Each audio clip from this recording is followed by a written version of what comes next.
All right, what's up, YouTube?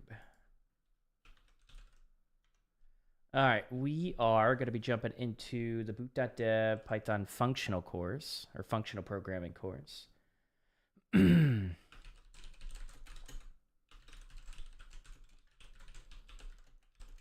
Python course on Boot.dev today.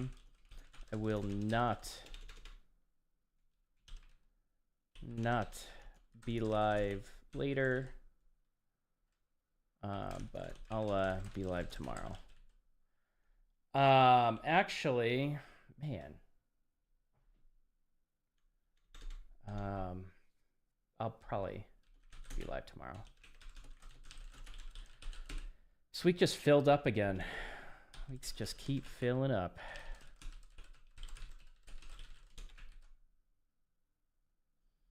Okay, I need the actual link to the video, not the live chat.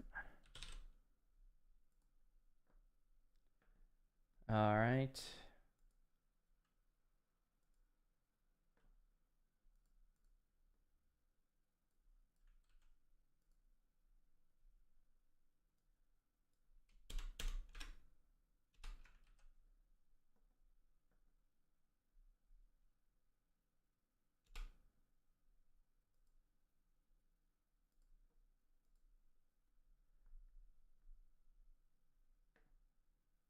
All right, cool.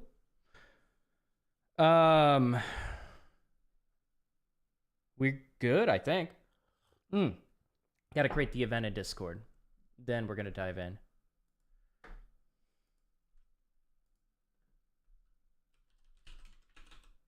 Man, I really hate this song. When I create my new playlist, I'm not gonna include it. I just like this. Well, it's coming. Once the lyrics stop, the music is fine. Learning Python with Boot.dev. I like this song. Just cut the lyrics out.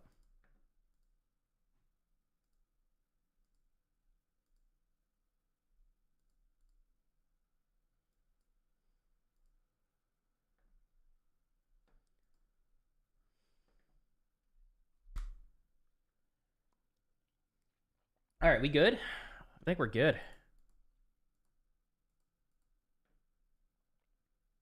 All right, let's dive in. Learn functional programming. What is functional programming? You know what? Get the fuck out of here, song. No. There we go. All right. What is functional programming? Before we continue, we gotta get our chests. And then build up those notifications. Oh no, it says 99. I'm literally going to request. Hold on. No! Why are we capped at 99? That sucks. Man, what a buzzkill. I want to see how high I can get it, and now we can't even see.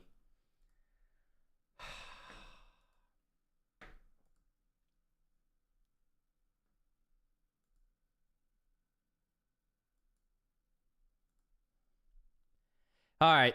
What is functional programming? Functional programming is a style or a paradigm if you're pretentious.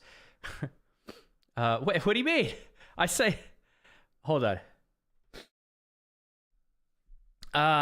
Functional programming is a style or paradigm. I say paradigm all the time. What's wrong with paradigm? A programming where we compose functions instead of mutating state, updating the value of variables. Functional programming is more about declaring what you want to happen rather than how you want it to happen. Imperative or procedural programming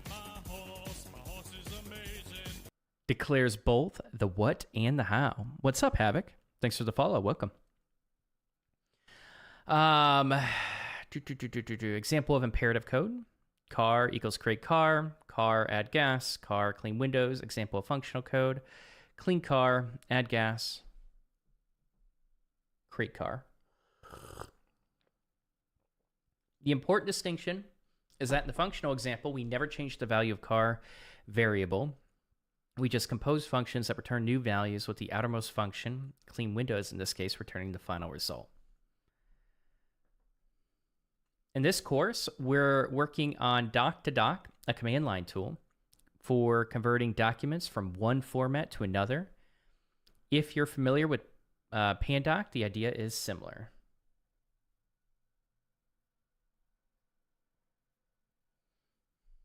I want to repeat that. I want to see how loud it is, or if it was just loud on my end. No, it's just loud on my end. I just had to turn it down on my end. Okay. All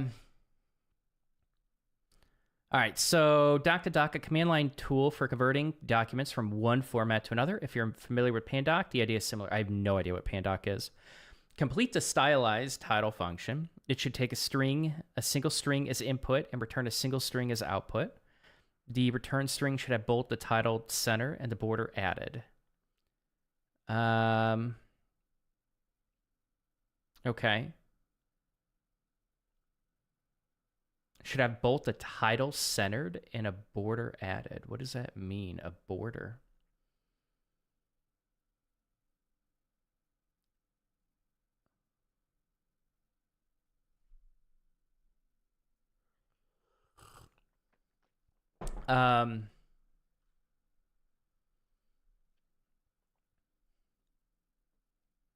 Document. Okay.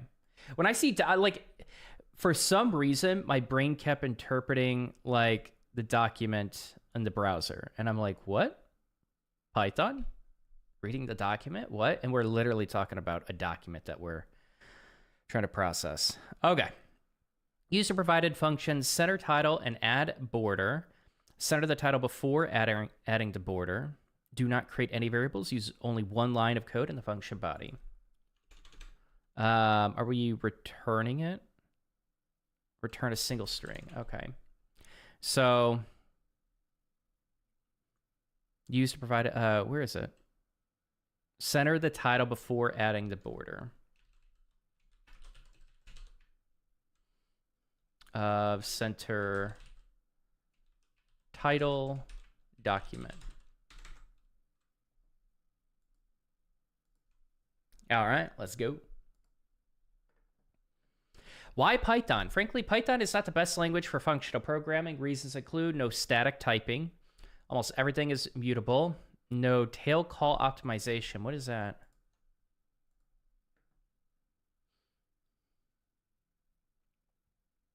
Without growing the call stack? This chapter explains how that works. That's interesting. Does JavaScript have tail call optimization?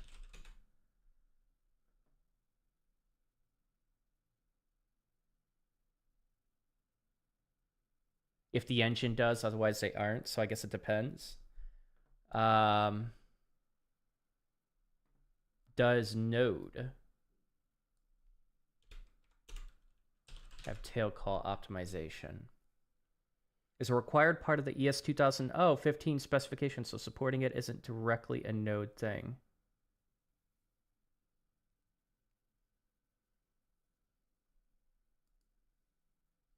I mean, just answer the question.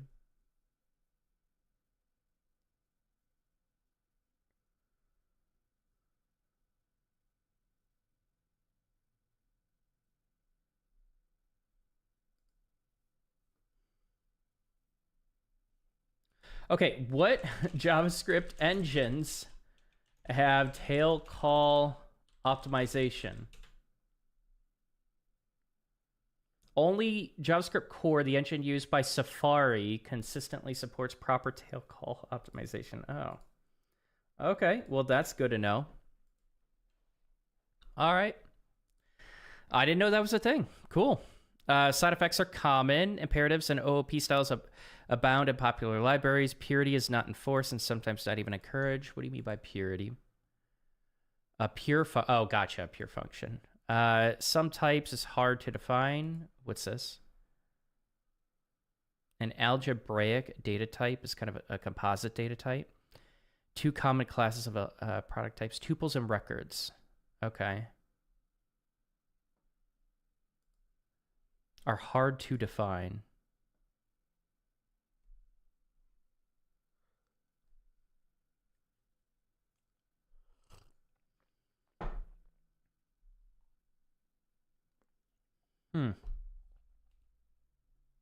Okay, I'm not going to dig more into that. Pattern matching. As we get best, like, what do we have for pattern matching for Python? Well, okay, I know what pattern matching is, but what? I mean, like, give me an example of like something you would expect. Like, you could use regex in Python, right?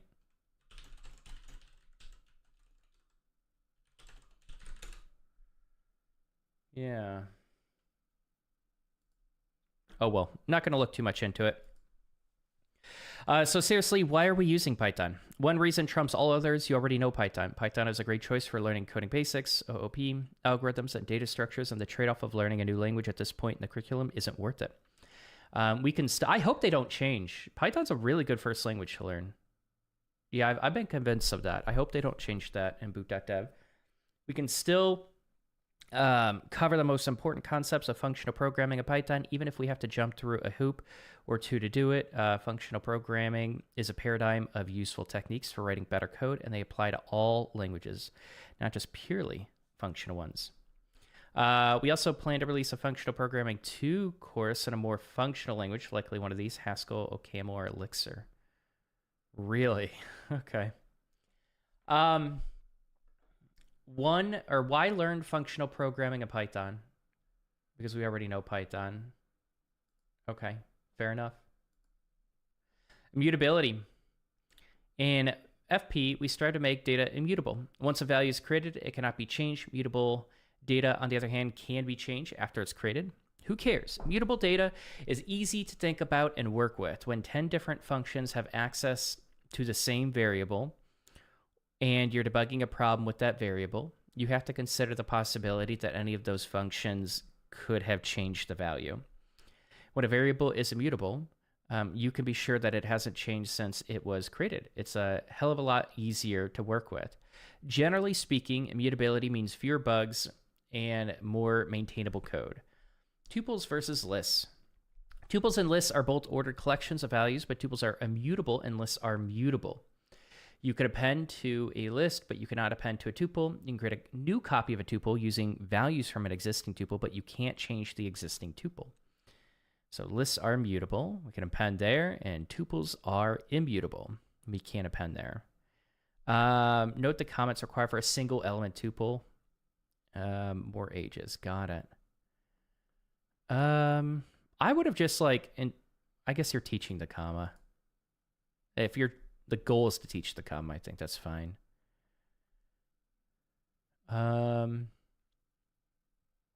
Okay.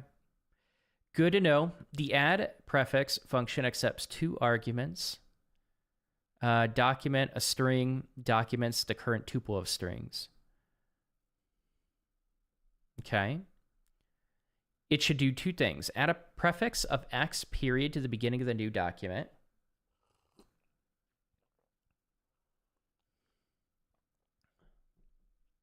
What's with this linked? Okay, where x is the next index in the tuple. The first document should be 0, 1, next. So we're looping. Wait, what are we doing? Add a prefix to the beginning of the new document where x is the next index in the tuple. The first document should be a 0. Next should be a 1, etc. Okay. Got it. Return the document's tuple with a new document added to the end.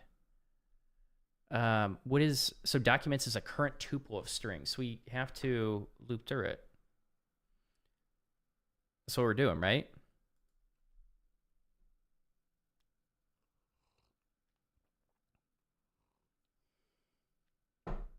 What is this?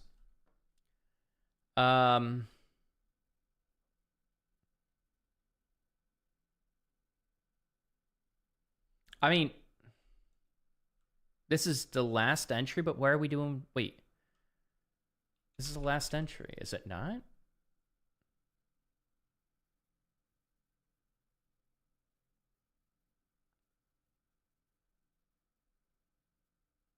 Return the documents tuple with a new document. Actually, I'm confused. Add a reference to the beginning of the new document.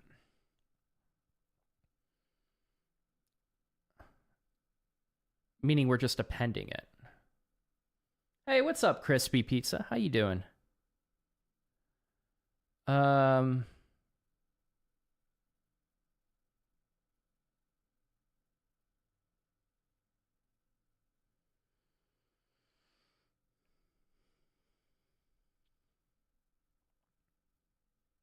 What is the document? Let me just print this out.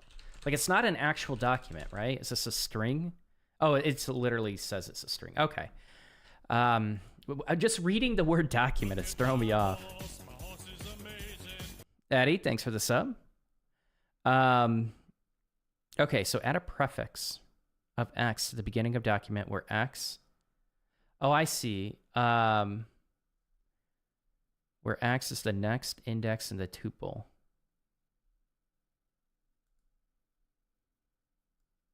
Are we just...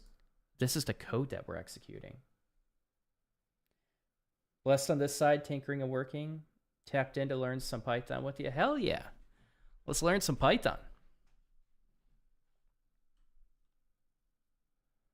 Yeah, I think by tomorrow, I really wanted to do it tonight, but I have to get stuff done tonight. It can't be tomorrow. Damn it. I keep having to push the Django off, and I really want to build something with Django. Maybe Friday. I think Friday we can potentially learn it. I want to see, man. So I DM'd the creator of the 3GS Journey course to see if we could stream it. I don't know when if he's gonna respond. I hope he does. But I would like to dedicate, like, honestly, a short stream a day where we're doing some 3GS stuff. That'd be cool. We'll see. There might be other YouTube. Hold on, let me look up like learn 3JS.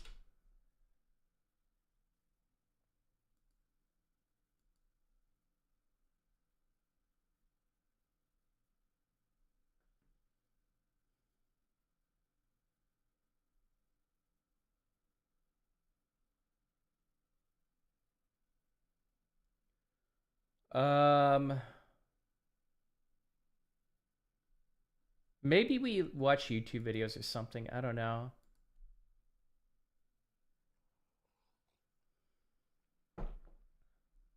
We'll see. We'll see if he responds. I hope he does.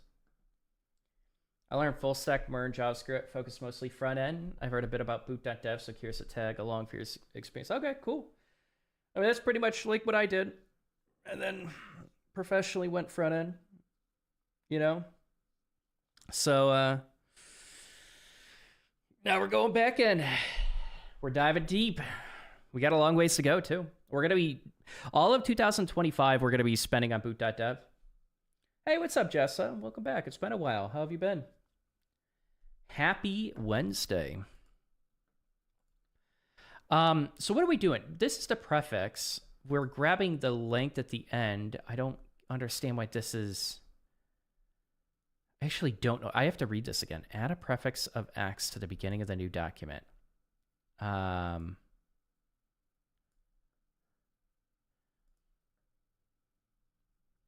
Where X is the next index. So, like, I'm just going to write out what I'm reading, but literally the prefix, I think, so we have to loop through it. But I think I don't know what this is for. And please don't help me. I want to figure this out and still talk to chat. Where X is the next index in the tuple. The first document should be 0. Next should be 1. Return the document's tuple with the new document added to the end. Okay, so we're manipulating... I just read it again. We're manipulating the document, and we're literally doing like 0, 1. Are we doing it for each document? This is the beginning of the new document where X is the next index. No, we're not doing a loop. We're literally, I see.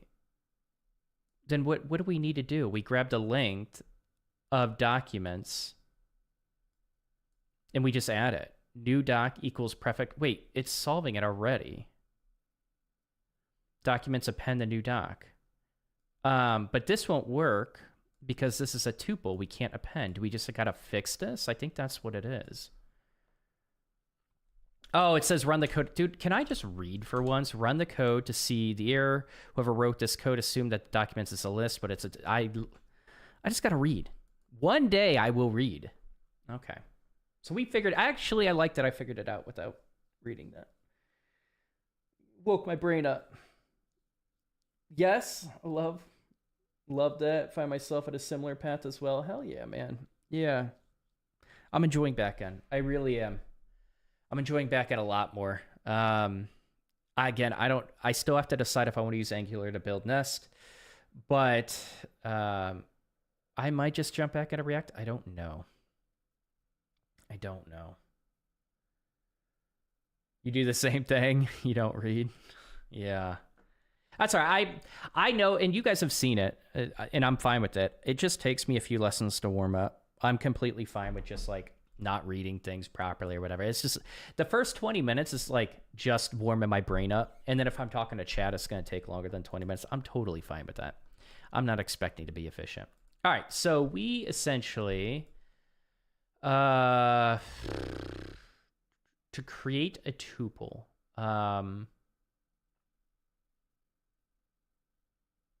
to create a new tuple, I mean, do we have to loop through and do it? Or is there a more convenient way? But essentially what we're doing is the new doc is going to be at the end, right? And we can't just do documents. That's going to be tuple inside of a tuple. So we need to break down this tuple. And I think we got to do it with a loop. I don't know.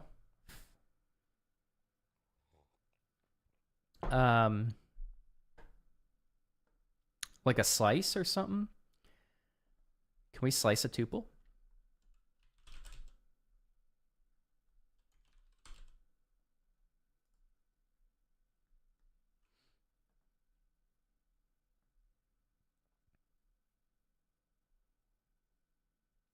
Using concatenation. So this is going to create a new one. So we can literally just do plus, and it creates a new tuple.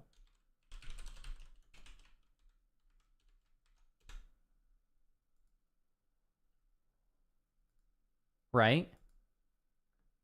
But we got to return, we'll do new, oh, no, document, new documents, ugh. New documents. No, we'll figure it out. That's okay. Hey, what's up, live stream? I'm doing pretty good. How you doing, man? By the way, I died in WoW Hardcore, so I'm not going to be playing it for a little bit. Died level 20, Barons. I was just tired, I think. But, yeah, I was almost out of the Barons. Yeah. Man. I was almost out of the Barons. I'd keep a post, and it wasn't even harpies. It was, damn, what are they called?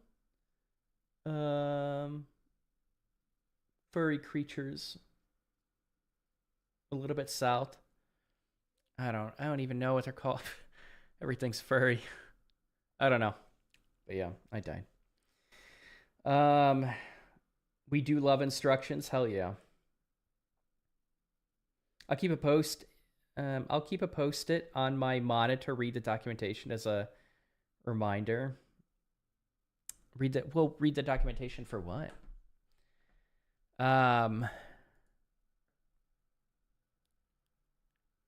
Appending to a tuple? Oh, the new doc is going to be we could. No, that doesn't work. Here, new documents.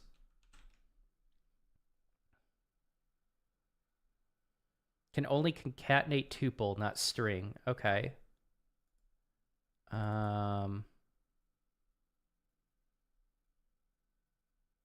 This is a new tuple, right? Oh, no. That is.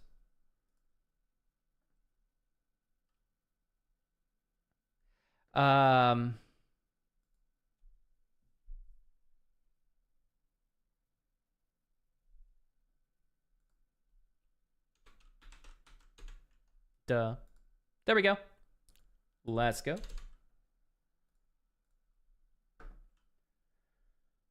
Yeah, it kind of sucks, man. I really wanted to play some WoW. But when I die in hardcore, I don't have the urge to go again right away. I think because it uses up so much of my time, if I'm being honest. I think that's the problem. And I'm like, oh, I'm free. And yeah, that's true. I am free. All right. But it's always sad to die in hardcore. It's the name of the game. All right, let's watch a video. Let's go. Declarative programming. There are many parts of functional programming. Recursion, pure functions, immutability, higher order functions, and these are just a few of the concepts. But I'd argue that the main purpose of functional programming is to make our code more declarative. CSS, I know, disgusting, is actually a great example of a declarative language. Take a look at this simple snippet of CSS that turns the color of a button red. There are no step-by-step procedures. We simply declare, I want buttons to be red. The browser then takes that declaration and implements it. It applies it so that all the buttons on the website are actually rendered as red on the screen. Now let's take a look at a similar example that's implemented in procedural, non-declarative Python. First, we get right into the nitty-gritty of the implementation details by importing the tkinter library. Next, we'll create a new GUI window. We'll set the size of the window. We draw a red button on the screen. And finally, we call the main loop that keeps the window open and listens for any incoming events. The key difference here is that in the procedural Python example, we're very concerned about the how in addition to the what. When we're writing declarative code, we really just want to worry about the what, right? The fact that we want red buttons. Good old mathematics is another great example of a declarative language. And that's why functional programming is often more popular with mathematicians. Take a look at this equation. X equals 5 times 10 plus 6 times 11.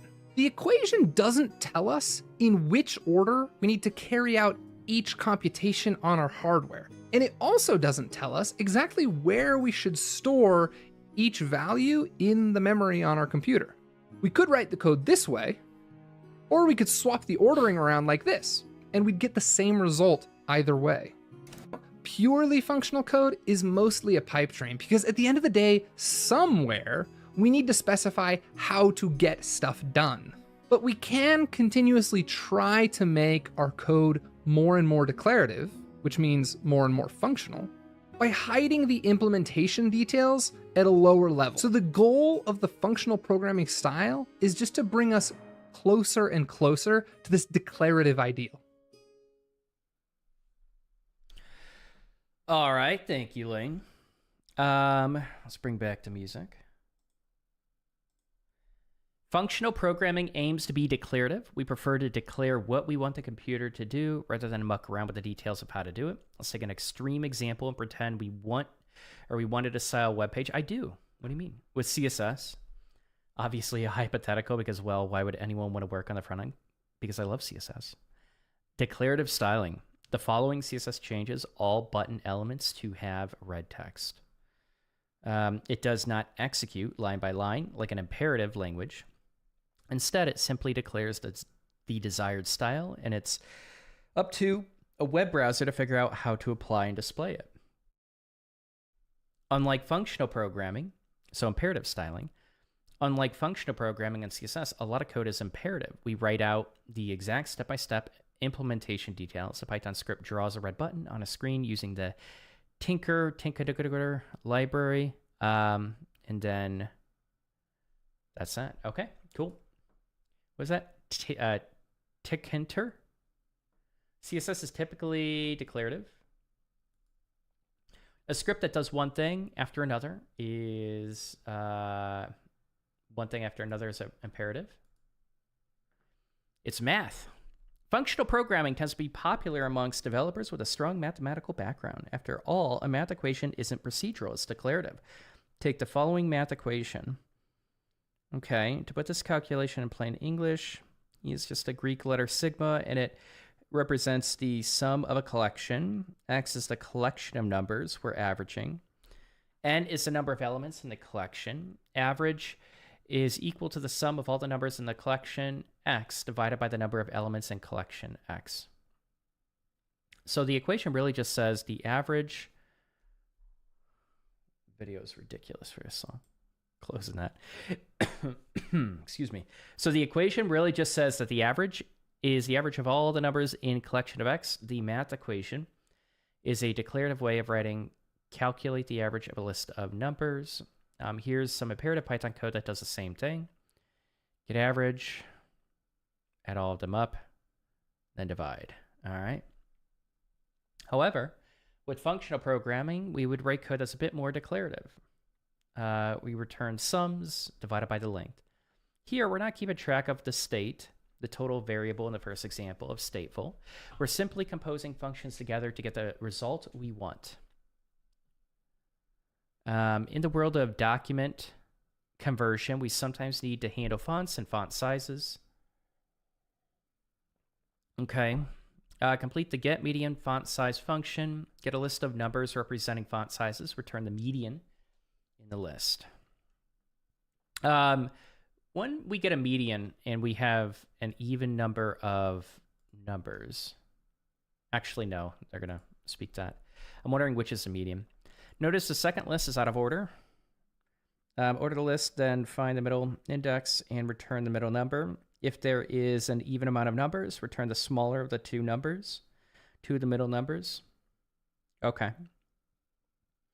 I know it's not a true median, but good for our purposes. If the list is empty, just return none.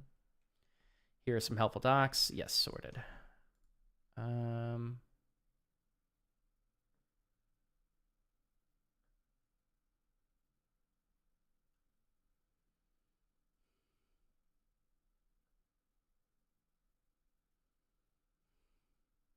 Okay, so by default, so we have font sizes.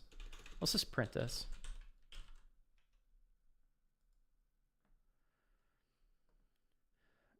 Um, 9, 11, 16, 10. Okay. So if we do like sorted, and we take font sizes, reversed, can we do that? Yeah, expected one argument got 2. I think there's more that we have to include. This, and this. Oh, well. Like that should be fine though, right? Sorted. We're going to assume it sorts in ascending order. And then what are we doing with this?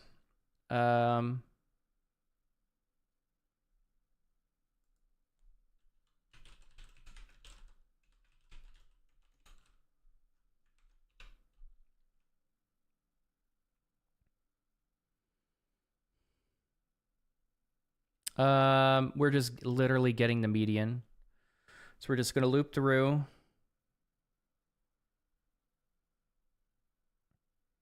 I mean, we're going to take the...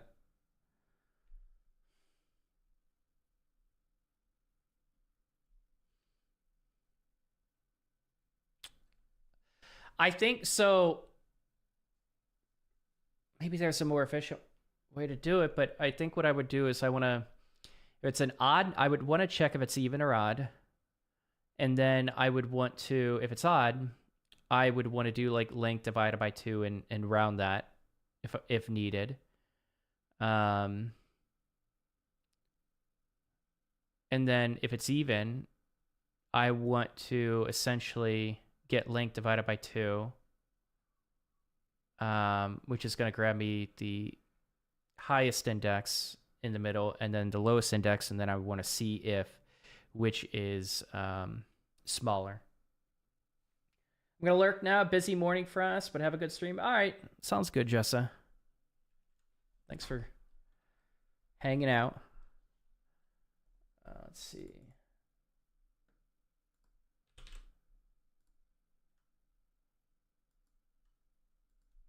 We have more viewers on YouTube than we do Twitch. That's crazy.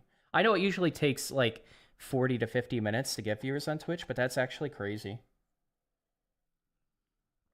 We never have more viewers on YouTube. YouTube is representing. Let's go.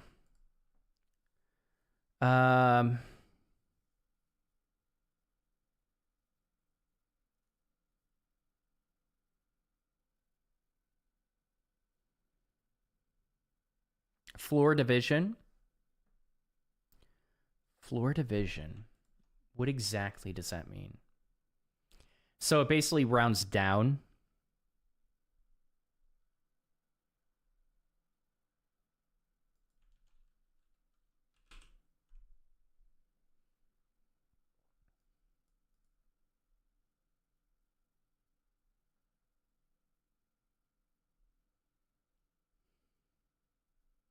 I still don't know what floor division is, if it means anything else than what I just said. Floored. It's floored. It's rounding. Right? Okay. Close that. All right, so I think that's what we do. If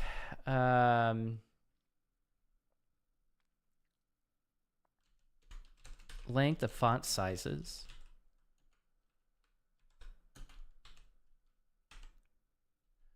So if length of font sizes is odd, then, because that's going to equal font sizes, and then a splinter? What the fuck? How? Okay, so we have font sizes, and then we essentially see if it's even. If it's if it divides by 2 and doesn't have a remainder, it's going to be even, but that's going to be falsy. So this is odd.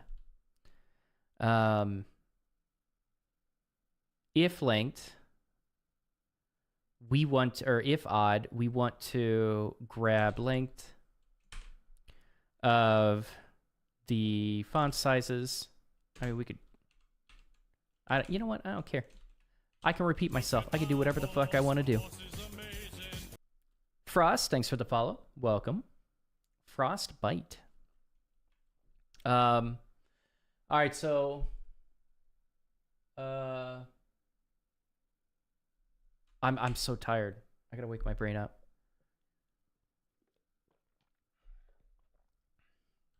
All right, so we are probably gonna do a floor division here. Let's print this.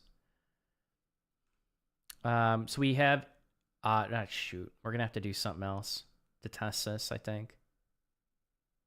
Because we only see one input, right? Oh no, we see more. I just gotta scroll. That's been my problem all the time. I just gotta scroll. All right, so I want to print this. And see what pops up. Why? Why do you hate me? Font sizes of length. Oh.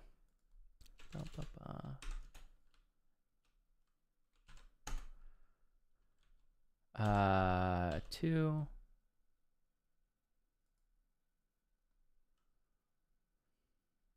So we get a 2. So we have an index of 2. That's perfect. All right. So we are just returning font sizes, length of 2.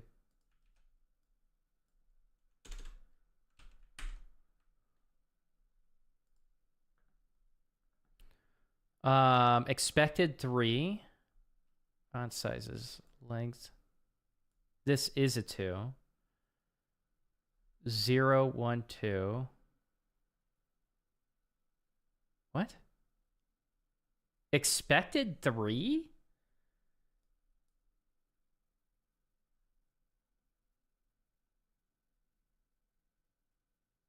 That is not the median. Oh, because I got to order it. Yeah, I got to order it. That's what this functionality is for. Okay.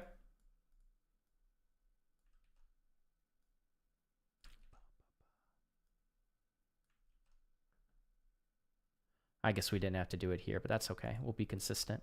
All right, cool. Else. Nope, we're not in JavaScript world. Calm down, Don. All right, so let me print. With the floor, we should get the first value. I'm pretty sure. Sorted. Length of sorted 2. So that's going to be here. The last one. Expected 11, we're getting 16. Okay. Like, let's just use this. This is perfectly fine. I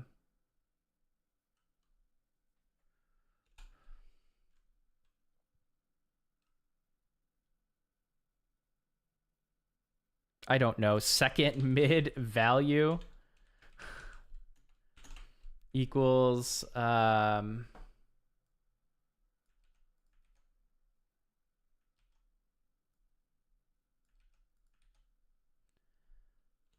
first mid value equals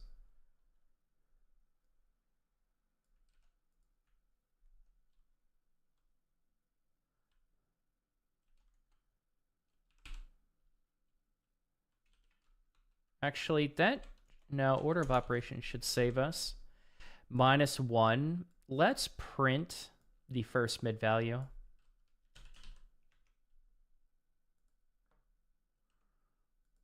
Okay, so this is actually printing it, right? Actual none. Yeah, okay, perfect. And so we want we then want to return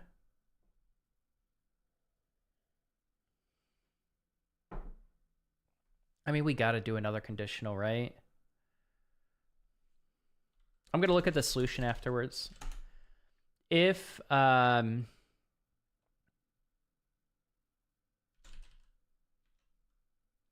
first mid value is less than second. Oh, no. There's a method for this. It's Python less or something like that. Python smallest number. Python returns smallest number in number of 2. It's a built-in method. Get smallest. No, we're not defining it. This is a thing. No, I swear this is a thing in Python. In a list, no. Oh, I have literally did I? Man, my brain. Python returns smallest number of 2 numbers.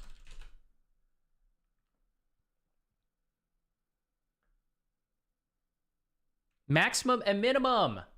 Minimum. It's min.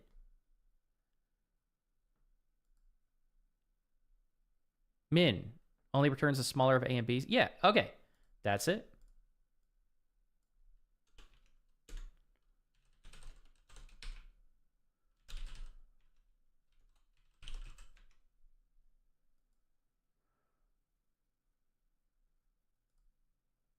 What?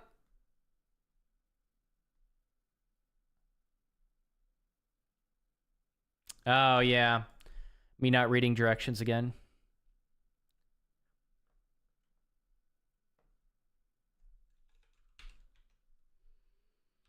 We don't have an is empty, so I'm guessing we're just doing font sizes. I want to look up if there is an is empty. And we'll look at the solution too.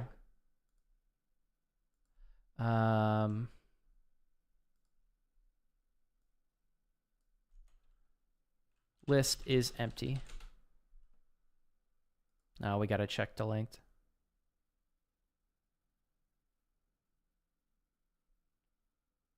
If not, my list, that's weird. Huh. All right. Let's look at the solution.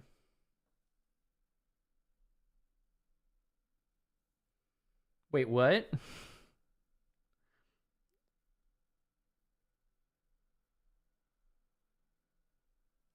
Return sorted.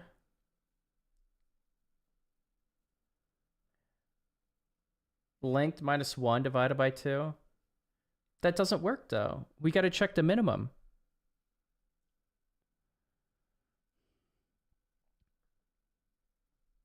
That doesn't work.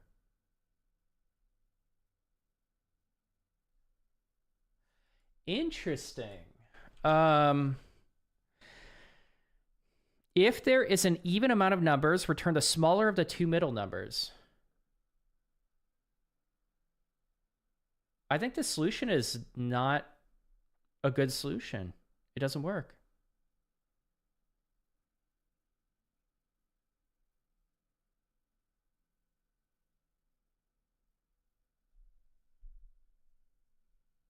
We're literally just grabbing one value. No, because it's sorted. Of course it works. What do you mean?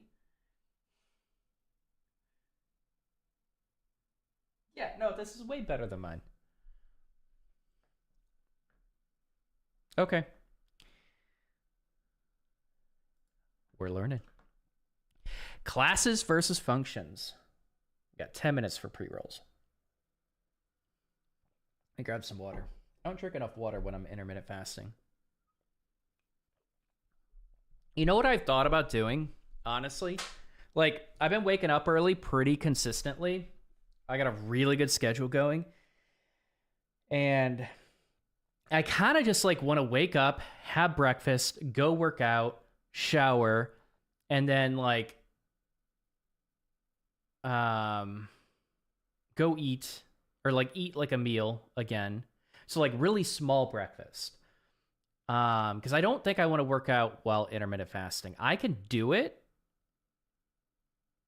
It's not bad. But I kind of want to get my workout early on in the day and then just like stream for 4 to 5 hours straight. I don't know if I like breaking up the streams that much. I guess it can be kind of convenient, but I kind of just like the idea of like, okay, I start streaming and when I stop streaming, I'm done with streaming. I do like that idea.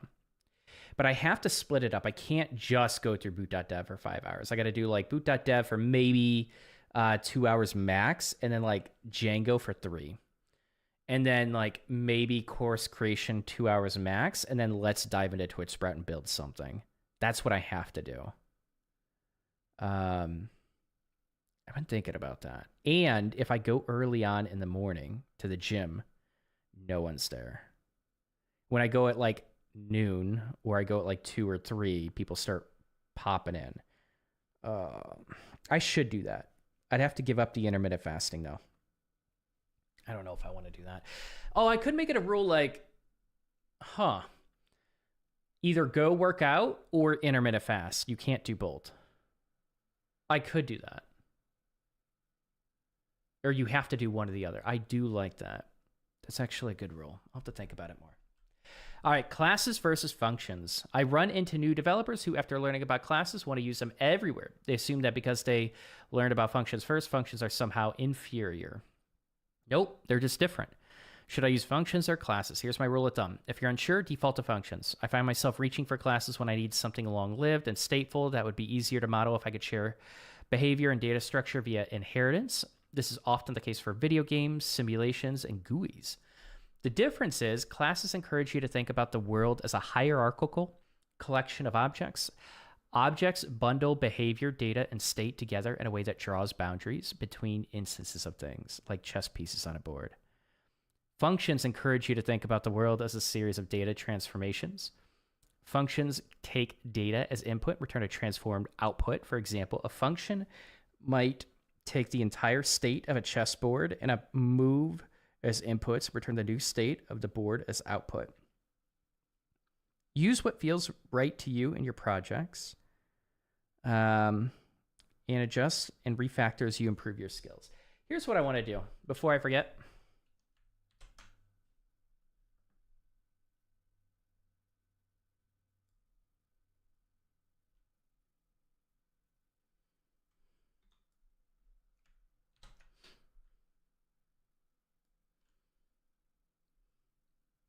I posted this once in the Boot.dev Discord. I'm going to do it again.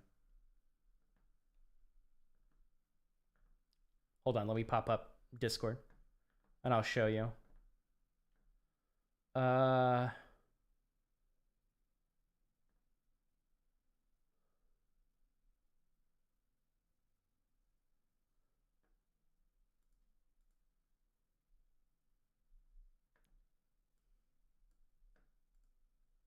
right.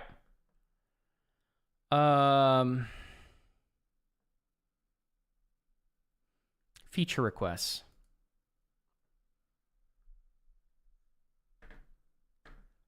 Let me pop up the downloads. It didn't. Oh, where it did take the screenshot. Where did I put it? 60 sec. Thanks for the follow. Welcome.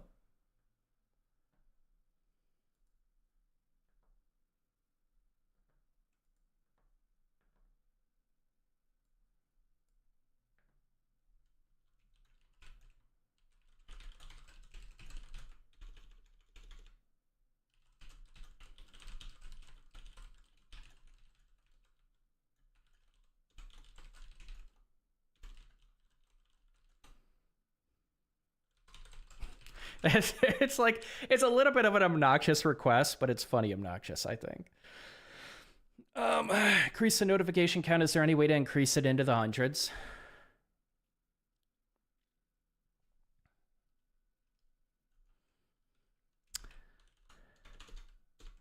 You know, how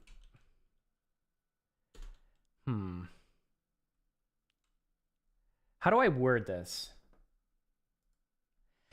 Increase the notification count. Is there any way to increase it into the hundreds?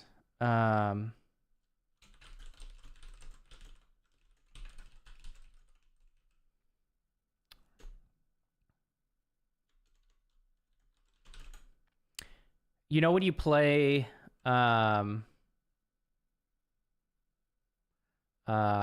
games that give you loot boxes?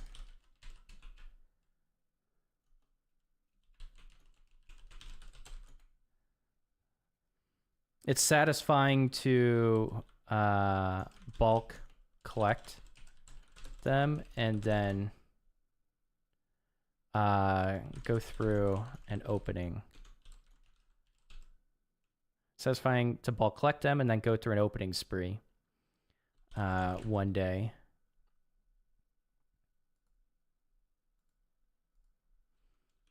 This is what I aim to do with Boot.dev.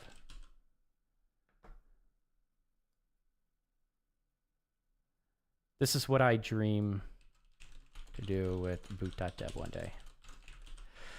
Is that good? I saw that you increased the notification count. Is there any way to increase it into the hundreds? You know, when you play games that give you loot boxes, it's satisfying to bulk collect them and then go through an opening spree one day. This is what I dream to do with Boot.dev. It's satisfying to bulk collect them and then go through an opening spree. This is what I dream to do with Boot.dev one day. I like this. All right. Cool. I like it. Let's move this over.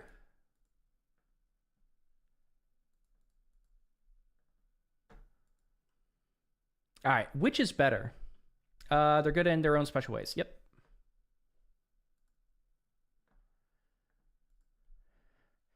Which encourages you to break down problems into instances of stateful things. Classes. Debugging FP. What is FP? Ah, shit. We got like pre-rolls. Pre-rolls incoming.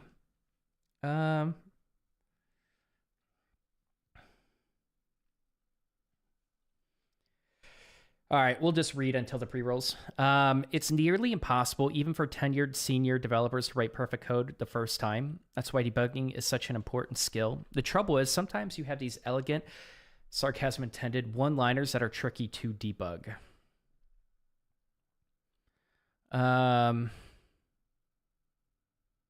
Get player position. If the output of get player position is incorrect, it's hard to know what's going on inside that black box. Break it up. Then you can inspect the moved, slowed, and final variables more easily.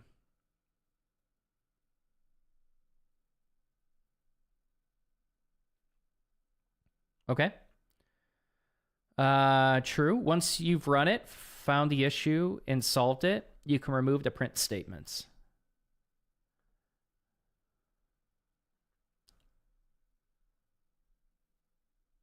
Yeah, that's pretty ridiculous. All right, so we have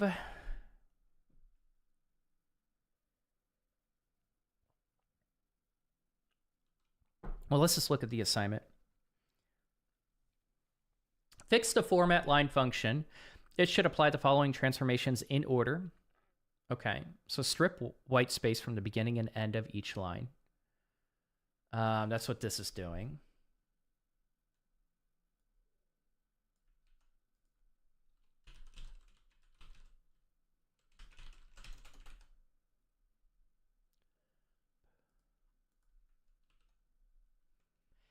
Capitalize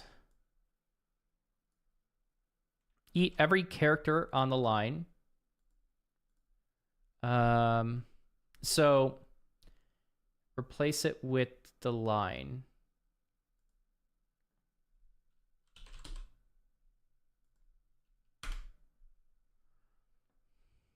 Capitalize every.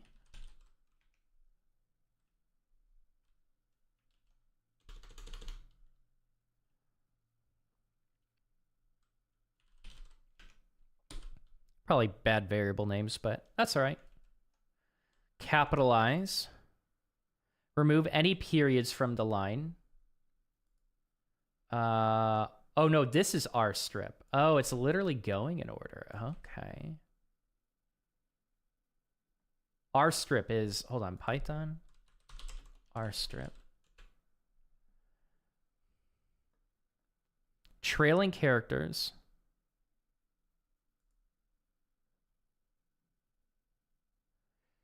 So by default, it'll get rid of white space.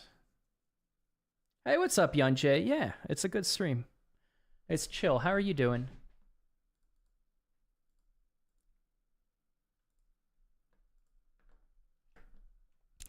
Happy Wednesday. Okay, so remove any periods from the line. Where does it remove periods? I mean, R strip. This removes period? This is a comma. I'll use it, but all right. So we have capitalize. Capitalize. Why R strip? Because that's what's in the lesson. Good, busy. But it's nice to work with a stream running. Hell yeah. Put it in the background. Why don't we just go through the lesson for now, and then maybe we can optimize later? How does that sound to you, Kamalos? I think it's probably a little bit more relevant to go through the lesson, kind of learn some of the concepts that it's trying to teach. Capitalize.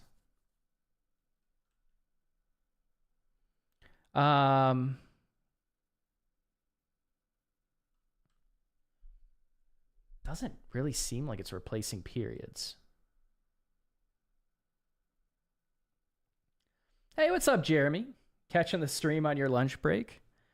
Hope your lunch is going well. Hope you're eating something tasty. How you doing? Yeah, no, I think it's legitimate. Let's just wait. I don't think it's gonna be helpful for me to refactor that right now. But yeah, we'll actually go over that after the lesson, and maybe we can learn something.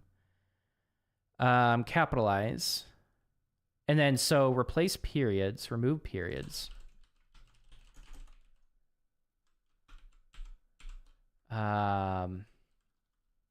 Capitalize. Add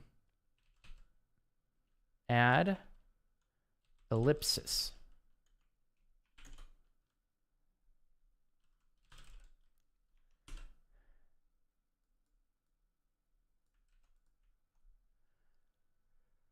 Remove periods. Let's see if we have it. It'd be nice to see the output.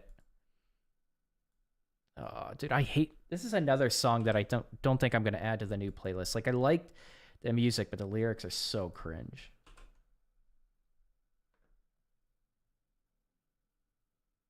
Grilling some wings? Hell yeah, that sounds good, man. That sounds good. So expected, you can't spell America without Erica. You can't spell America without Erica. Okay. All right, so that's the output for that.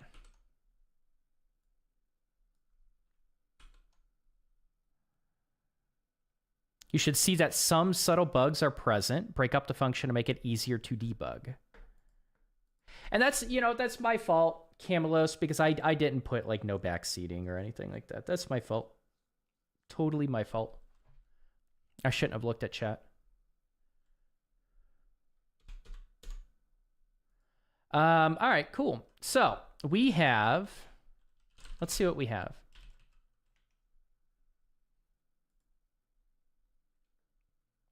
Can't spell America without Erica. Cool.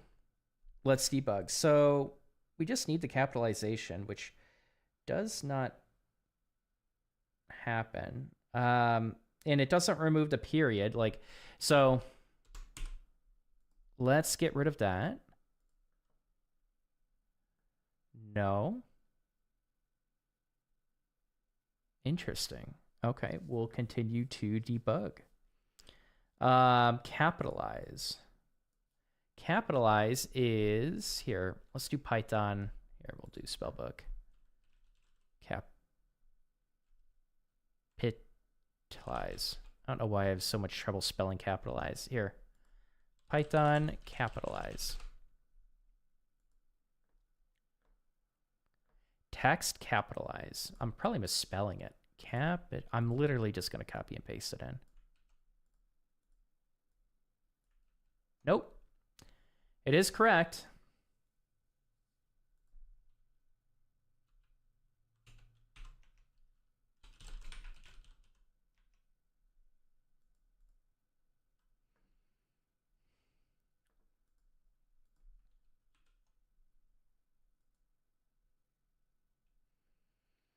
Where are we returning anything?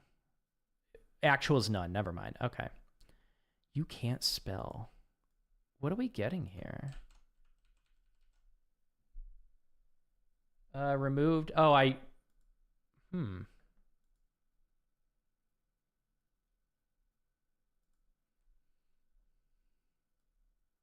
No, that's the correct word.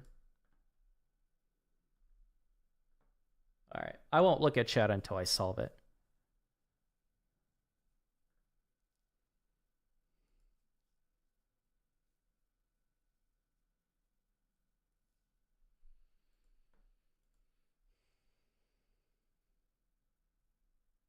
Capitalize is not working.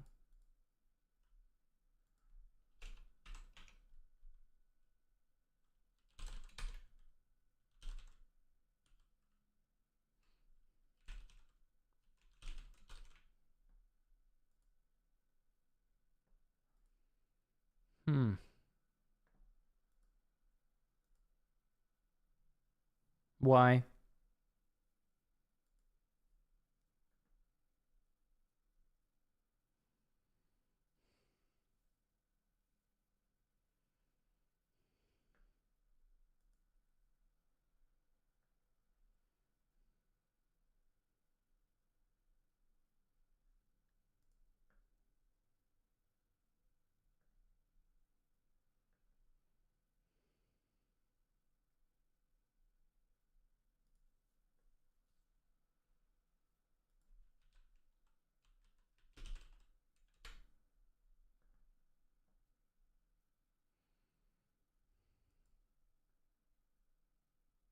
Return a copy of the word of the string with its first character. Is it capitalizing it? So it says it's returning a copy. But I'm just going to see if it edits directly. No. It's capitalizing the first letter in the second print. Wait, what the fuck?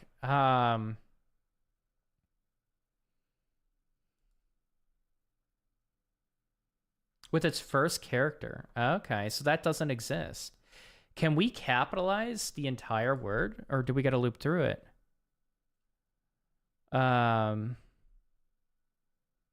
So we can capitalize an array. I think I saw that. So we might have to turn it into an array. Each byte? No, that's not what we're looking for. Python.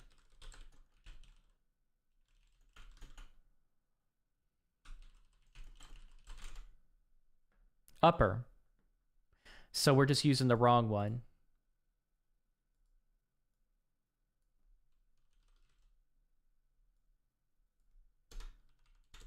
Okay.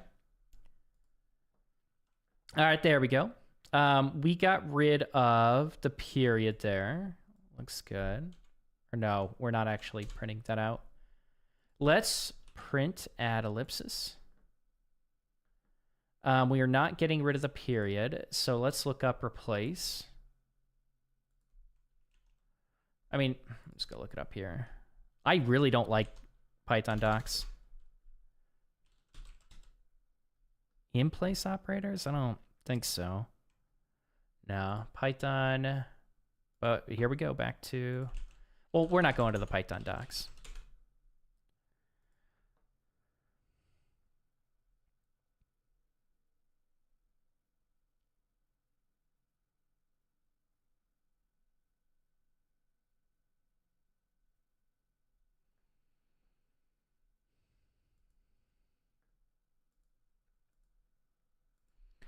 If I capitalize, print this, we are, wait, what am I doing? Why did I think there was supposed to be 3 periods? I thought there were supposed to be 3 periods. What the hell? I kept thinking like we kept the period. I don't know. I don't know what I'm doing. The replace works. The replace works just fine. All right, so we run this. And I guess we're just adding an ellipses to everything, right? We're just running with it.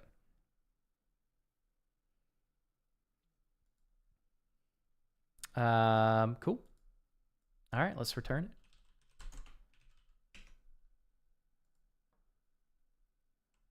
Fail. You can't spell America without Erica. Why did I do this? Okay, that's what was throwing me off. I just didn't follow the directions. Like, part of my brain said we should have 3, part of my brain said we should have 4. But what happened to my music? Oh, this is that one song. Again, I'm gonna be creating a new playlist that because I use an auto sync from Spotify and it doesn't always grab the right songs. I'm gonna actually cancel that subscription too. All right, so what do we have wrong with this?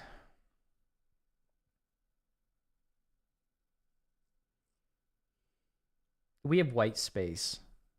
Our friend, and she's crazy. So you really want me... Okay, so strip the white space from the beginning and the end of the line. Let's look up our strip.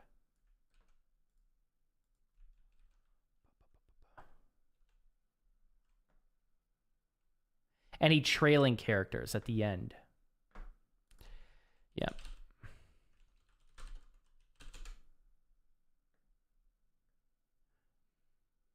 Okay, so just strip.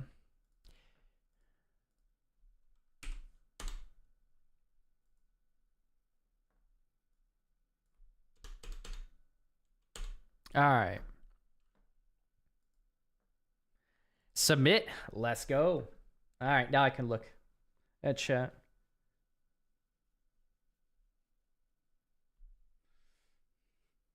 Yeah, see, this is yeah, you're totally fine with the back seating in chat. I didn't put anything. You're totally fine with it. But yeah, the challenge essentially was to debug it, which is something I was trying to grow from and learn. But that's why I just have to look away from chat when I do a challenge. Wings do sound pretty good. What kind of sauce, Jeremy? Thank you, Yonjay.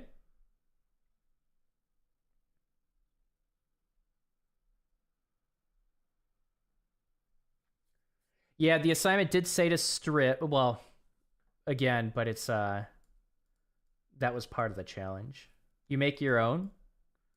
What's in it? Is it good? Probably is good. What's it taste like? I'm just trying to visualize right now. It's a bit on the hat side. You mean hot? Okay. I don't mind a little bit of spicy. I used to not like it. I don't mind it at all. I don't really like eating really hot things. Some people love it. I don't. Yeah, I really don't. Read the docs that you... I feel like you're kind of being a bit of a smart ass. You got to chill out, Kilos. I don't know. It's like, read the docs, Smiley. Like, you're kind of coming off like a dick. Chill out with that. I don't mind back seating, but like, don't be obnoxious with it. All right. Cool. Love it. Moving on. Functional versus OOP. Functional programming and object-oriented programming are styles for writing code. One isn't inherently superior to the other, but to be a well-rounded developer, you should understand both well and use ideas from each when appropriate.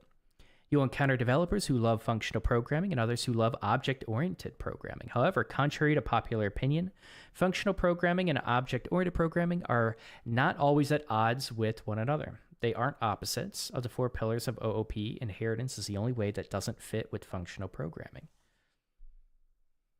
A blend of Sriracha, Reapers, some blackberry for sweetness. I know what blackberry is. I don't even know what the first two are, though.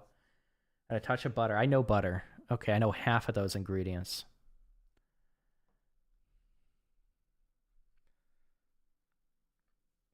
I think the thing I don't like about blackberries is I feel like it's kind of just gritty with like tiny little seeds. I don't know if they're seeds, but anytime I put blackberries in a shake, yeah,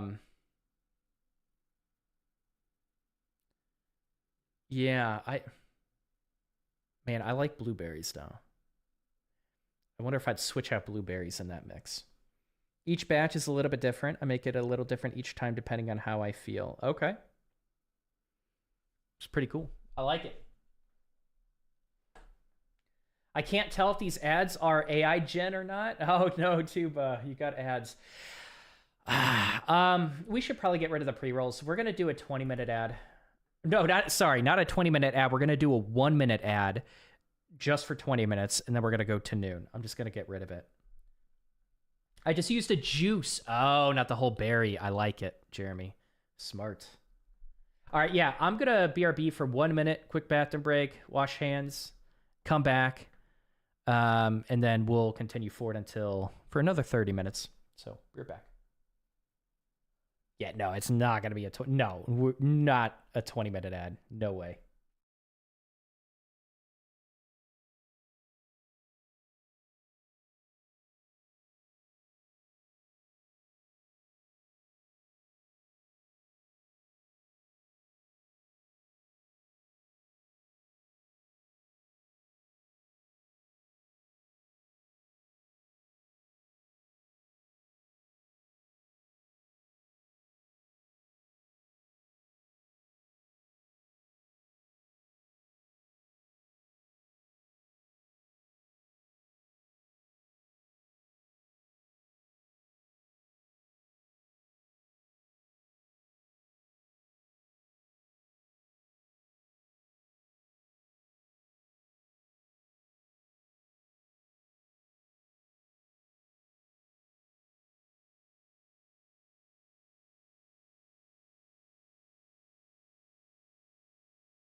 All right, we are back.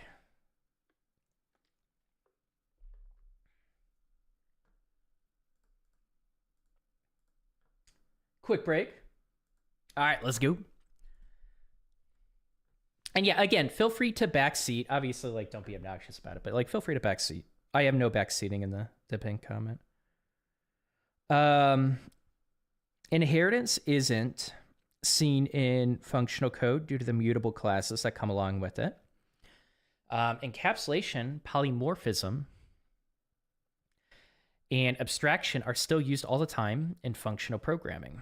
When working in a language that supports ideas from both functional programming and OOP, like Python, JavaScript, or Go, the best developers are the ones who can use the best ideas from both paradigms effectively and appropriately. Okay. Functional and OOP programming are all about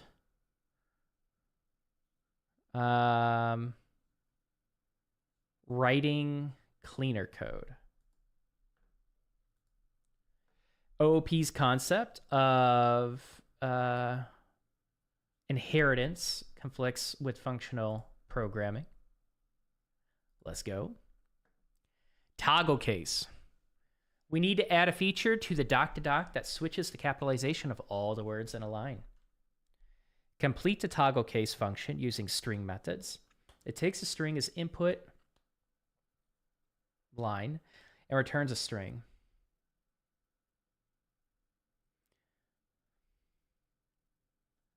All of the words. Okay.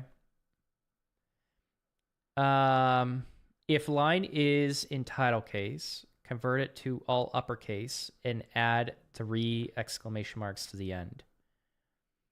Is in title case. What is title case?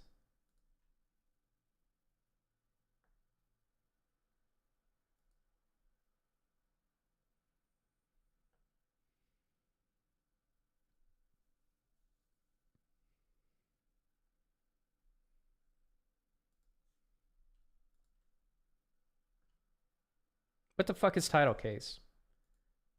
Give me an example. Oh, all words are capitalized, except for minor words. Typically, articles, short prepositions, and some conjunctions that are not the first. There are different rules. So how are we going to determine that?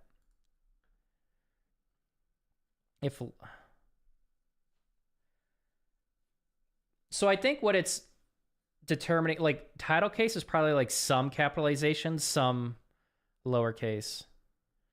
If all uppercase, convert to all lowercase except for the first letter and remove all trailing exclamation mark. If line is all lowercase, or only the first letter is capitalized, convert it to title case. Otherwise, just return line unchanged. I don't... Actually, you know what? I am going to, for this one, because I'd like to just pay attention to chat. No backseat coding on this challenge. Oop. How do I open it up? Unpin after manually, and then this. Pin message. There we go. All right, cool.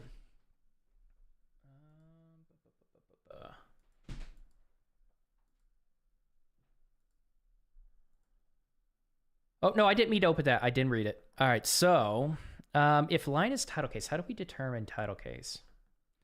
What? Prepositions are going to be lowercase? I think it's like all uppercase, all lowercase, or mix. I think that's what it's looking at. Maybe like it was just giving an example of like title case, but I think it's just a mix of like uppercase and lowercase. Otherwise, just return line unchanged. Okay. If all uppercase, convert it to all lowercase except for the first letter.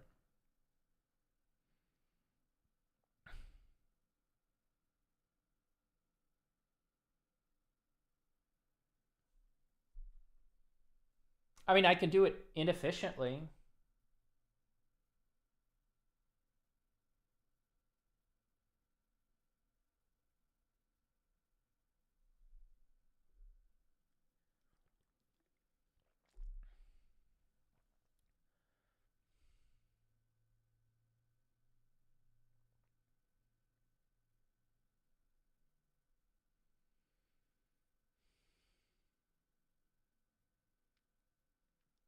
So I don't know how else I would determine it. I can't just look at the first character. I can't just look at the last character. I could have words in the middle that might be lowercase.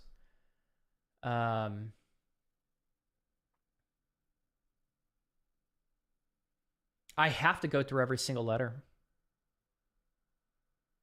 Every single letter.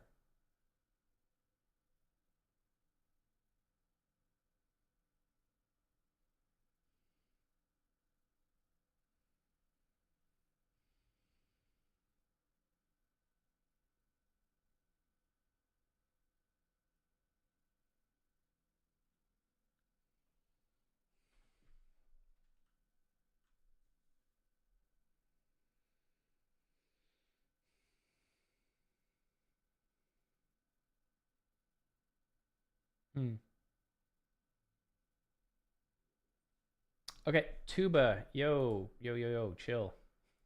No, clear it. Make sure you respect the pinned comment.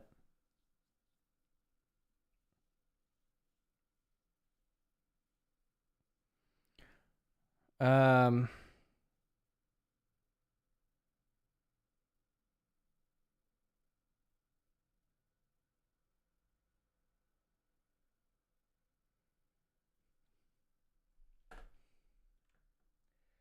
that sucks. I hope you didn't ruin that for me. Upper.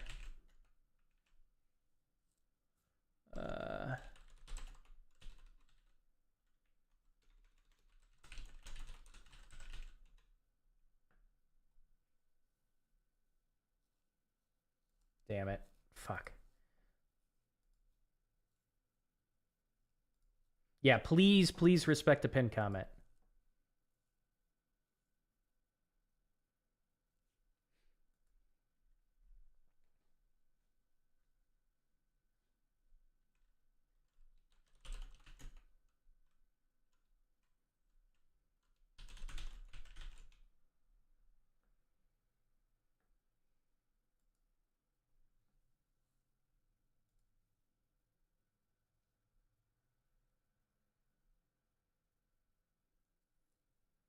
A title case string.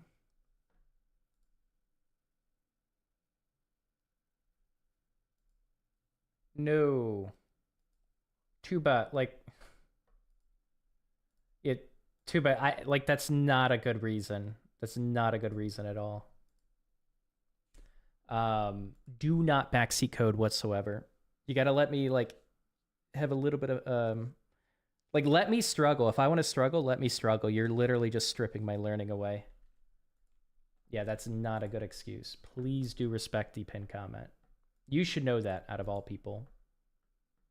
Yes, exactly. Like let me literally just sit here blank and just fucking struggle. Like let me do that. Eventually, like let me kind of figure out if I want to look up certain things through documentation. But I was kind of just in the initial phase of just trying to think through what I know so far. But yeah, that's why the pinned comment's up.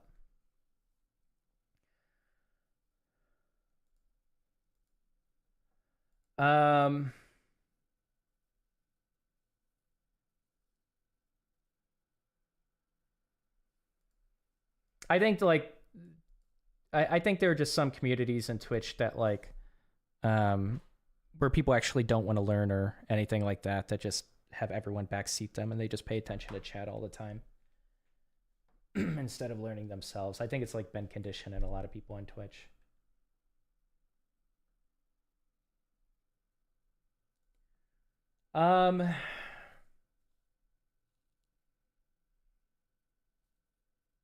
So it looks like we do have like a title method.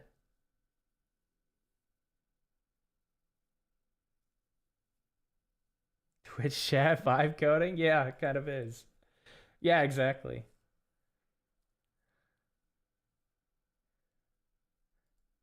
I see it all the time. There are just some streamers that like think they're learning. And I know it. I see it with a lot of newer streamers. They think they're learning. And like if you strip Twitch chat away from them for a week and they just try to build something, they would struggle a lot. It's just like a false sense of confidence you get when people are helping you in Twitch chat.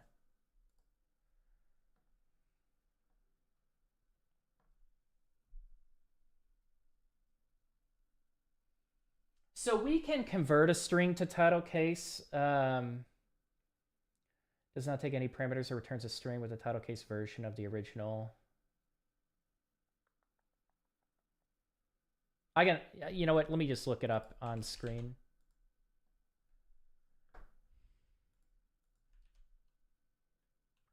Python check for title case. Is title? Yeah, fuck me. That's too easy. How would we solve it? Okay, that's way too easy. How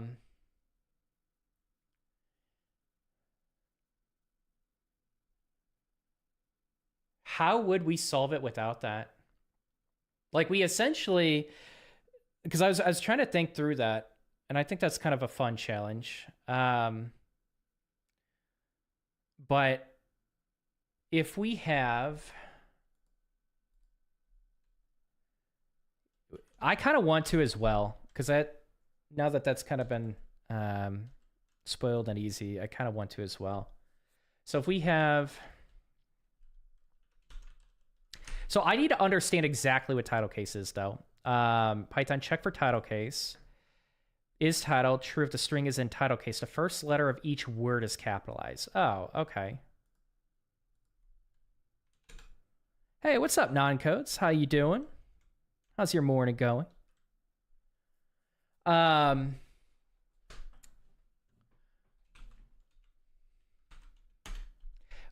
essentially, we're just splitting. Checking the first letter of each word. And we got to check the second, right? That's it. We're checking the first and second. If the first letter is capitalized and the second is lowercase, then that's title case. If the first letter is capitalized and the second letter is capitalized, that is uppercase. And if the first letter is lowercase, that is just lowercase. And so we start with all those variables being false until we kind of check that and set one of them to true. And then we just check that conditional. If is title or is uppercase or is lowercase, we could probably simplify that conditional, but we just return the line and we manipulate that. So I think that's how we do it. What could trip me up? Like, I think we're expecting only 3 types where, otherwise just return line unchanged. Fuck, we got to check every letter. We have to split up the words. We have to check every letter. Son of a bitch. It's just a lot of conditional checks. But essentially, let me walk through that. I don't know if I want to code this out, actually. I just want to walk through it. And Jeremy, you could tell me if I'm wrong. I'll ask you. Well, if you got to go after lunch, let me know. I stayed up all the way to 4 a.m. watching this documentary called A Curious Case of Natalie Grace. What's that about? Without like spoiling it, I'm kind of curious. If it caught your attention for that long. Oh, by the way, how's your Notify or Notabot? Is it Notabot? Notify bot? I know you have Notify. I know you have a bot. Is it Notify bot or not? It's non-bot. It's 100% non-bot. But let me finish thinking through that. And yeah, we could do separate functions. Yeah. But okay, so I'm going to explain it, Jeremy. And let me know if I'm right. Essentially, we want to split it up and we want to loop through each letter of the words, right? If we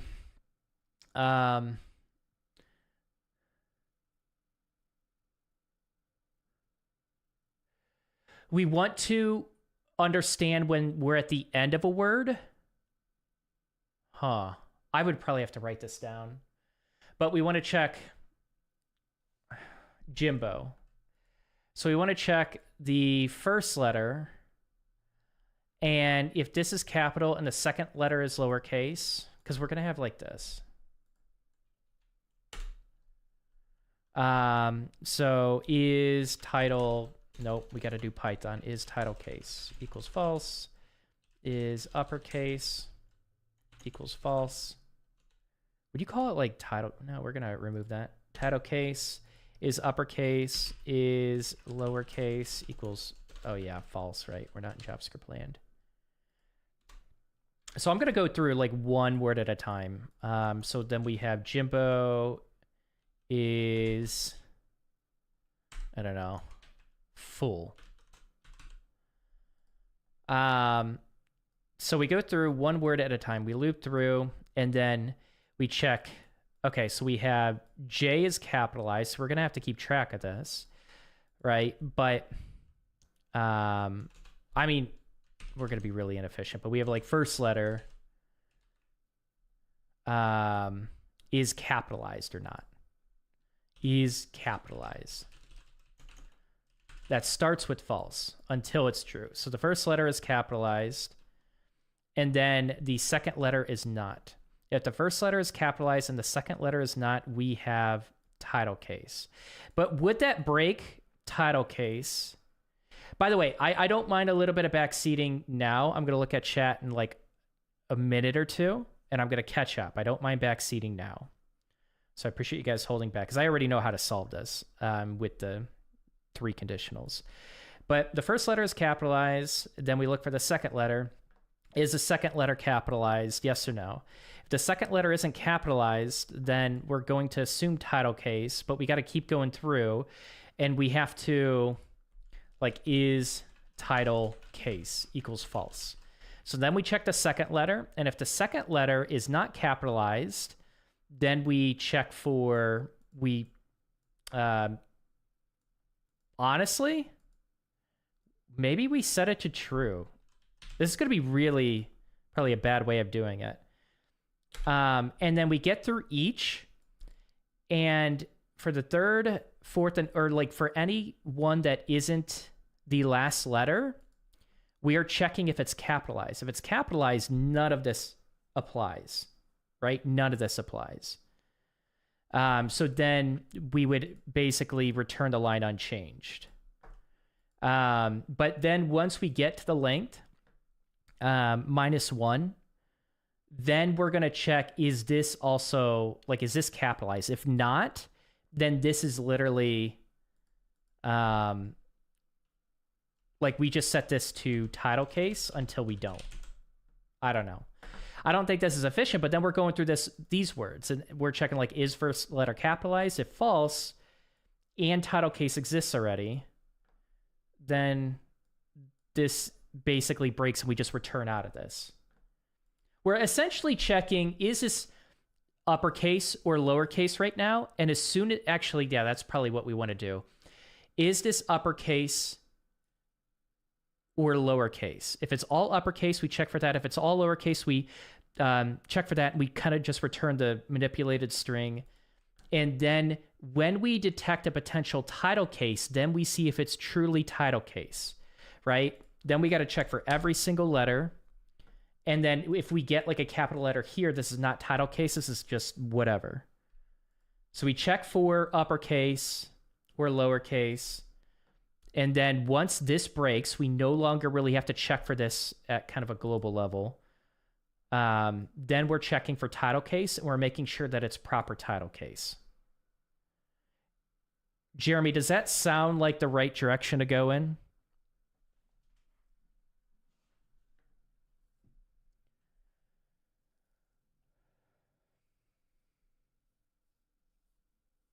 And let me know if I can explain it more clearly. It sounds roughly correct? Okay.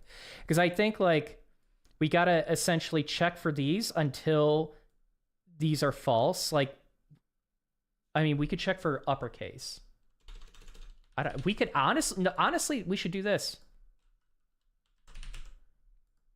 Check for true. And then we're checking. And then as soon as we hit false, we set one of these to false. So we're checking for uppercase initially, and then as soon as that fails,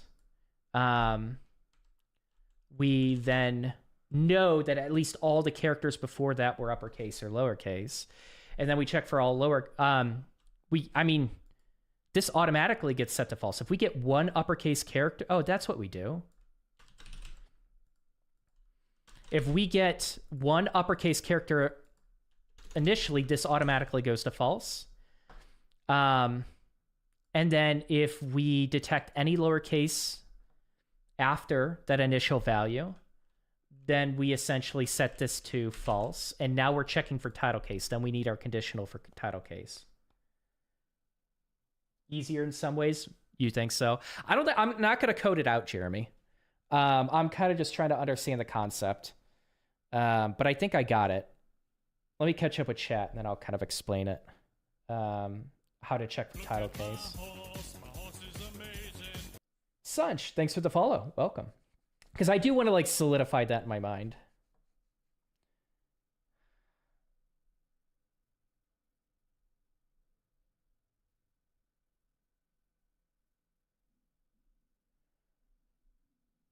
Are you using Python for web dev? I am. I mean, we're just learning Python at the moment. It's not really web dev specific. But I am going to be building something with Django. Just to reinforce me learning Python. It's about this family that adopted this physically disabled child and you don't know who is telling. Oh, I think my mom saw that.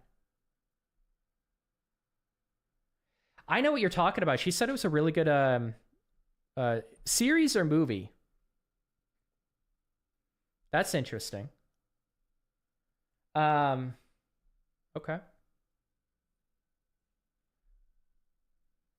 It's Notify Bot. Notify Bot.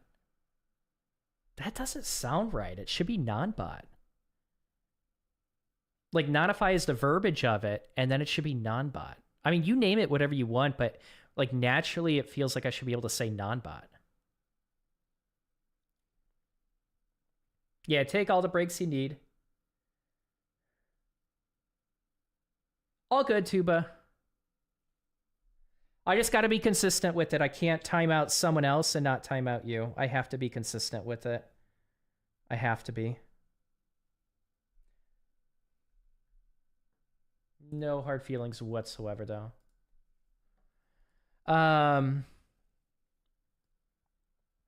Otherwise, I don't learn. I truly mean it when I say this. I see so many streamers, they just look at chat, they think they're learning, and then you take chat away from them for a couple weeks and they truly struggle. I just don't believe in that type of learning. As for Notify, I was thinking. Oh. Well, not, I guess what is Notify? Notify is your...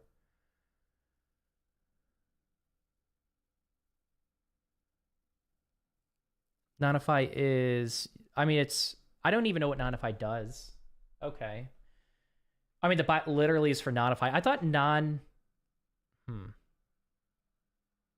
Okay, maybe, yeah. You know your app better than I do. I guess that would make sense. I don't know why non-bot seems so... Okay, they didn't respond to my feature requests. Damn. Hopefully they will. But it's there on... Basically, they capped it. Hey, Tuba, look, they capped it.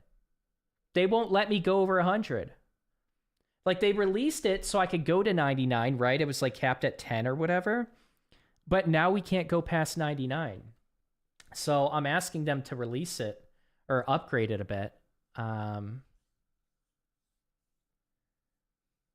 It's hard to see someone struggle, but I know you take away the joy of finding your own solution when hints are given. I should have waited. It's all good. Yeah, no worries at all, Tuba. No worries at all. I actually hate timing out regulars. I do. I have to be, I don't know. I feel like I have to be consistent about it, or I'm just unfair to the new people. But yeah, I love struggling. I actually do love it. I genuinely do enjoy it. It's like, it's honestly, it's become one of my favorite parts of coding. Right? Because like, that's why I like software engineering in general, is because it does challenge me. And I get to struggle. I don't like things to be easy. I don't. It's so boring. Life is so boring when things are easy. I did. Up to, no, not even 255. I wanted to go to 999, Tuba. $9.99. By the way, we're probably going to solve this on so essentially how we're going to solve it is just checking like is title case. We literally have is title, is upper. And I think it's going to do the whole string. If for some reason we get some weird thing where like we got to check every word for title case, and we'll just loop through it, but that's how we're going to solve it. So I already know how we're going to solve it. But yeah, with the title case, if we're manually checking, we know that like for each word, we need to, no. We essentially, yeah, are doing that where we loop through and it's like, we're checking for the first value, is capital. So we're not going to loop through each letter. We're going to loop through each letter after the first, right? And so essentially we are going to, we're going to do something like if we're looping for letter in word, we are going to, we can't do that for letter in, what is it, range or something like that I'm going to butcher. I think we're going to start at 1 and go like length because it's not including length, so we have to do +1. I could be wrong about like what is inclusive and what is exclusive, but we're going to do like of word, whatever word we have.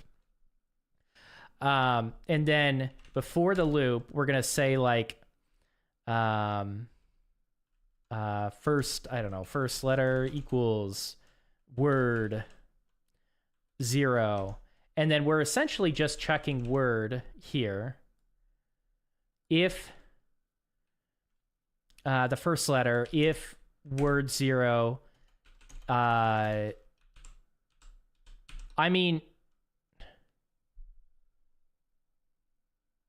kind of want to have access to like is uppercase or lowercase, right? Is title is uppercase. I don't think this is the correct function because we did look that up. But I kind of want to have access to this to check if it's uppercase. I don't know how we're going to get a capital. We're going to have to look at what is it? The ASCII code or whatever codes. We would have to look up like ASCII codes. Yeah, fuck that. We're not doing that. I'm pretty sure that's how we're going to get like a capital letter. We're not doing that. I would want to use like is uppercase or is lowercase functions and then create the title case method custom. But then we're doing like is uppercase. If it's uppercase, actually we're checking is lowercase. Is lowercase. Again, this is not the correct, I don't think this is the correct method. But if it's lowercase, then we're going to go ahead and just return out here. And we know that none of these conditions are true. So we're not going to return out. We could return. We could do a conditional and return. Or not even a conditional. We could just return. Because we know exactly. We don't even need to check, like, is this true or not? We know it's false. And then we could just return the manipulated string. I think that's how we do it. And then for each of these, we're always looking like, is uppercase, right? Is uppercase. And if it's ever uppercase, we bounce out of the loop. We know that we are returning just a line. Return line. That's it. Otherwise, we skip through it and we just keep checking each letter. And we do this for every single word. This is how I would do title case. The rest is just a little Boolean logic. Yeah. But yeah, that's how I do it. Yeah, they won't let me do the $9.99. Yeah, and no one else gives a crap about that. They're going to loot right away. So, like, I have no support from the Boot.dev community. They don't care about my concerns. They don't want to jump up their notifications. I do. But we'll see if it's granted. Okay, let me catch up. Things relating to Nonify is a site that currently stores people's playlists and pulls the playlists from there. Oh. Yeah, it should be Nonify bot. Non-bot just sounds better to me. It should be non-ify bot. I think it's like the Y. Non-nify. Nify. Like, I like the word non-ify, but I wouldn't want to combine non-ify with a bunch of other words. Again, I'm being picky with something that is completely subjective and irrelevant. Definitely do whatever. Yeah, that was it. They probably fear you getting to 999 and asking. Yeah, that's probably true. Yeah, that's probably true. Can you guys go? I'm gonna link it for anyone on Boot.dev. Can you guys go upvote this, please? Anyone that's in here in the Boot.dev server. Copy message link. Can you guys upvote this, please? If you're on YouTube and watching Boot.dev, can you go and upvote this? That I would be very appreciative. We have to get above 99. And I feel like my reasoning behind it, it's pretty, I feel like it's fair, right?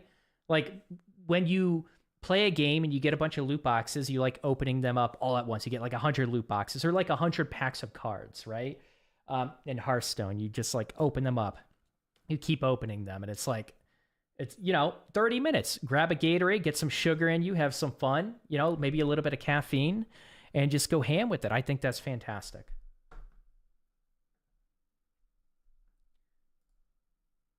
All right, thank you, Mel, for the upvote. I appreciate that.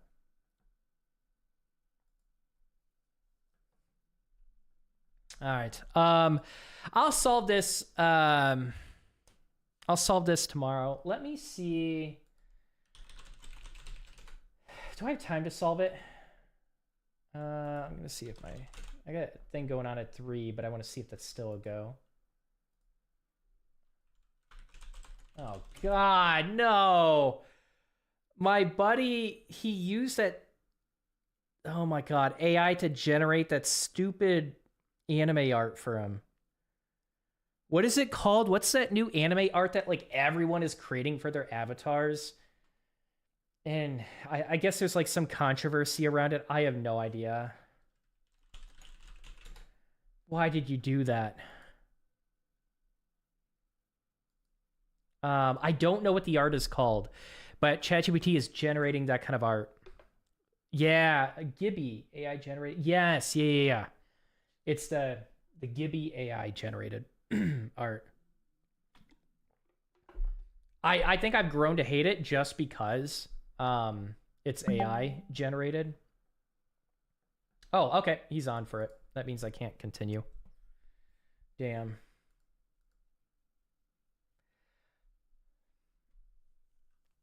But it's generated by AI. That's what I hate about it. I'm starting to just have a distaste for anything generated by AI. I don't know. Like, there's just something growing inside of me that has this disgust for like stripping the humanity out of like a lot of creativity. If you're gonna generate art, like there's always been that human element to it that's been beautiful about it. And to have AI generate it, like we're just creating a bunch of soulless bullshit. AI ads in YouTube videos. I don't thankfully get ads like that.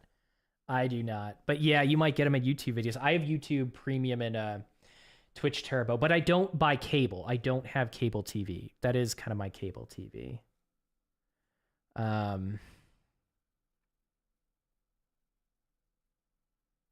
Okay, let's just solve it. We're already in here. Fuck it. We're going to solve this.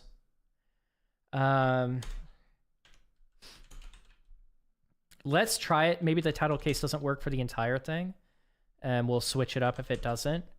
But if here, let's look up title case. Check for title case. Is title. It's checking the entire string. That's fantastic. If is title. Is that? Oh, lowercase. Okay, whatever. Is title is off? Oh, it's off the string. What am I doing? I see. That's why I don't like you have length like this with arrays, and then sometimes it's going to chain off of it. I don't like switching it up like that. Line is title. Okay, no autocomplete. Great. That gives me confidence. If is title, convert it all to uppercase and add 3 exclamation marks at the end. I think it's just upper. Python uppercase. I'm pretty sure it's just upper. Upper is not going to do the first letter only. We'll test it out. We'll change some stuff. But I need to know, is it chaining off of it? Yeah. Line.upper. Okay, so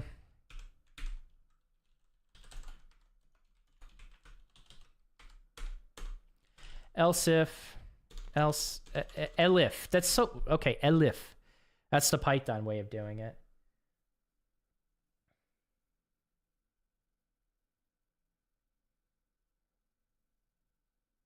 I watched something by an artist recently. They explained that they were making an animation that kept drawing orange hills. They didn't realize till months later they were drawing the hills in their hometown. Really? When you make art, you really are putting your life into it. Yeah. Yeah, you are. Yeah, I can't do that, so a lot feels wrong or like it doesn't fit well together. Yeah. I mean, the thing people like recognize immediately is that like weird feeling you get with an AI face that doesn't look like quite like a human. And it looks like an imposter, right? That's like the most common example you can give people. But yeah, it's like a lot of your subconscious influences your art. A lot of your memories influences your art. And that's what makes art beautiful. It's not about like, does it look good? Anyone can make it look, not anyone, but a lot of people can make it look good. It's about kind of the meaning behind it, the story behind it, and just like the thought that went in behind it that does make it a little bit better, but also like gives it that human element people appreciate. And there's something subconscious about it that we pick up, that we enjoy more about it, you know? People like stories behind the creator too. Like how many people like will support a creator that they don't give a crap about the game or the product. They just like the creator. So they love the game. They end up loving the game because they really enjoy the personality behind it, the person behind it, their story, their entire journey of building that game, you know? You mentioned just using YouTube and no cable. I don't pay for any streaming services, but as a project, started in 2020. I built and automated my own and physically host. Okay. Host the server in my apartment. Quite a fun project, honestly. Learning so yeah, if you don't get limited with your ISP, you could definitely do that. Being able to cut the cord is free. Very freeing. YouTube is a must though. That's pretty cool. A lot of people like building streaming services locally. I think it could be a fun project. Probably a bit illegal, potentially. Depending on how you do it. But yeah, that's pretty cool. I mean, yeah, just creating the custom stuff like that in your own home. I love that idea. Don the philosopher. I like people. I appreciate people. I like humanity. I love humanity a lot more than I like AI and all the shit that's going to be generated from it. I just am developing an aversion to it, obviously. Okay, so line is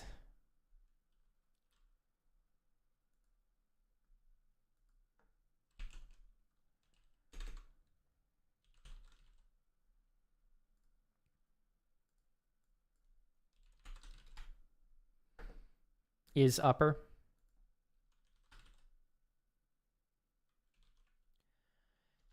And we'll fix the syntax if I'm not using the right syntax. I just want to return the right stuff. Convert it all to lowercase except for the first letter. And removing. Okay, so it's going to take a little bit longer than I want. Damn it.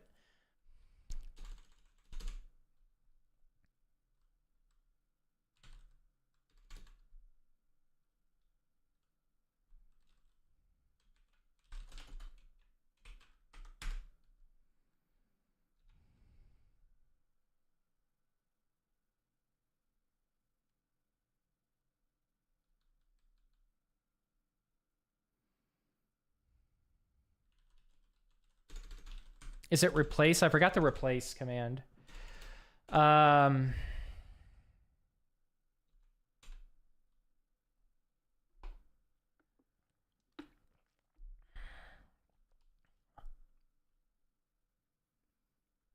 mean,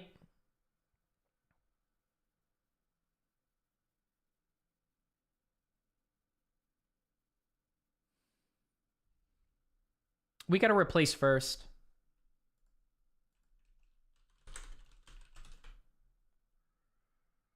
Replace old new.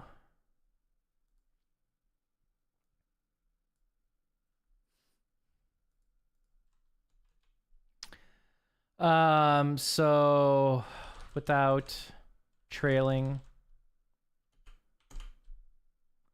line.replace, we're going to replace the exclamation mark. We're going to split this. So without words equals without trailing dot split. A lot of this isn't being auto-completed, which doesn't give me confidence. I forgot if a lot of the auto-complete is built in. Without trailing split, for word in, or for, wait, what? Words, for word in words. What are we doing? Actually, don't help me with this. We're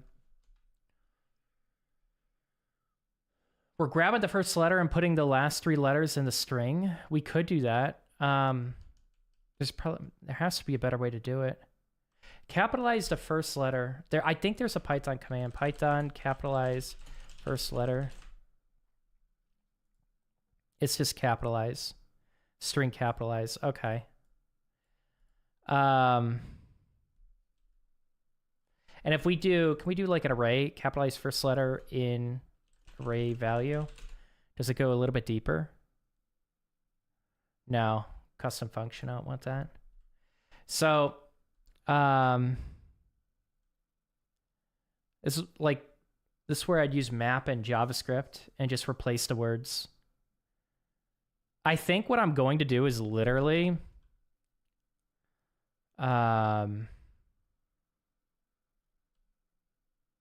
just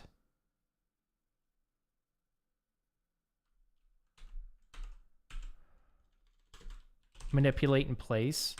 We're not going to manipulate in place, I don't think.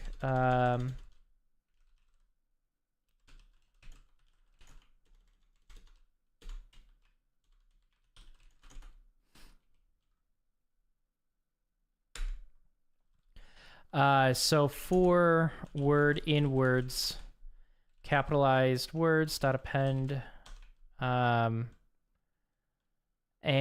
we are going to append the word dot is it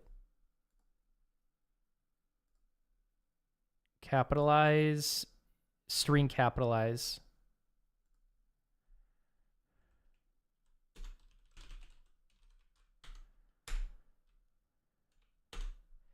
And then return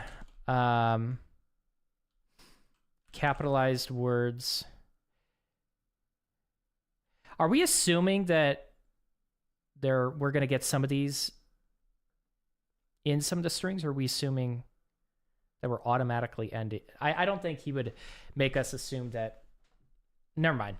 I'm thinking like he doesn't assume that we're going to add it to all sentences, these exclamation marks, and then we got to remove it if it's uppercase. I think what he's saying is we might receive some of these initially without even going through this conditional, just in the line that we get with the input.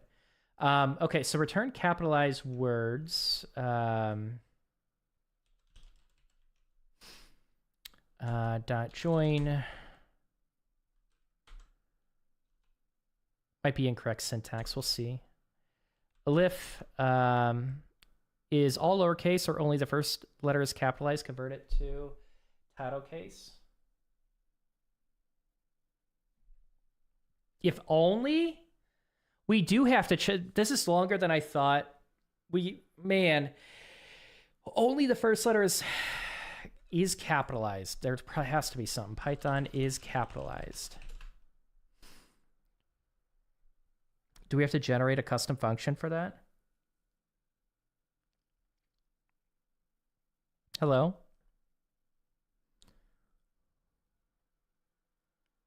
What? No. Check. Is upper. It's not is upper. We have to check for the first letter.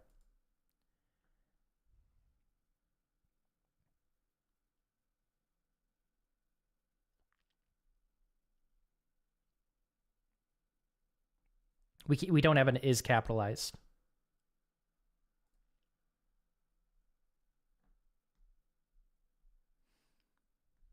Give me Python docs.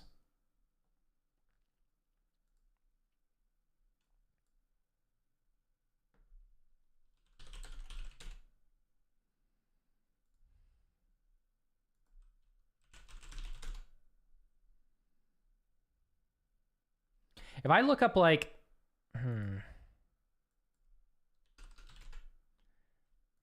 so I do see an is upper. If I do capitalize, so we have to generate this. We got to loop through and check because we can't just check for the second character. We got to check for every character. We kind of have to do a little bit of what I was talking about, but yeah, I think I got to cut it short. I want to go work out.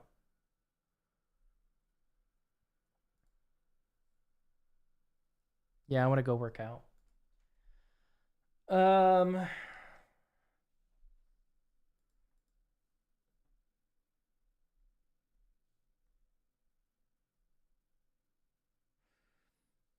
I think can I do it while you're a sub? I think I can.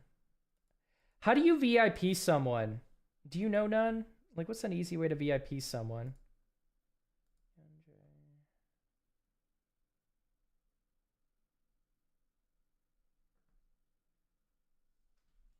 Ow, I bumped that, sorry.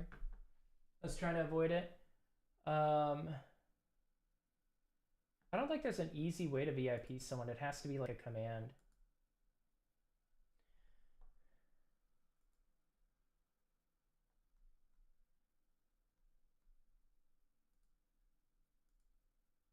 Yeah, I'd have to go to the dashboard. That's what I was thinking. I was hoping there's a command.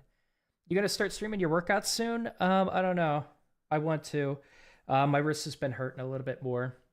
So I got a bunch of blood tests done, and I'm gonna see if it's like arthritis or something like that. But I feel like it should have been healed by now. Otherwise, I might have to get an MRI on it and see what's going on. I don't know if it's a posture thing or what. Maybe I got to change my wrist posture. I don't know what it is. But I can do pull workouts, but push workouts hurt my wrist. And so I can't even hit the heavy bag or anything like that because I'm worried that like I'm really going to hurt my wrist. So I'm kind of dealing with that at the moment. I've been doing a lot of cardio at the gym. So hopefully we'll see what comes back with that. But I would, again, I'm not trying to avoid it. I would like to do it as soon as possible. I might even try wearing the brace for a week, like most of the time while I'm coding and stuff like that, and see if that helps. But I think it might be my wrist posture. I just don't know. I'm going to try split my keyboard up a little bit more because it's a split keyboard for a reason. I have my hands like this. I'm not even splitting the keyboard. I got to like bring it to the side. Maybe that'll help. You're going to start streaming your workouts soon. Time to start practicing typing with the toes. No. Please don't say that, Nan. There was a whole... So you weren't here when this happened, but my chat went crazy and like tried to convince everyone that there was a foot cam that if you subbed, you got access to a secret foot cam on the stream. X1 Vizzy, thanks for the follow. Welcome. And I am trying to push away that misinformation. And I think if I did that, I think it's just going to like bring it back. So I'm worried about that. Are you the guy on YouTube? I am on YouTube, yes. I don't know if I'm the guy, but I am a guy on YouTube.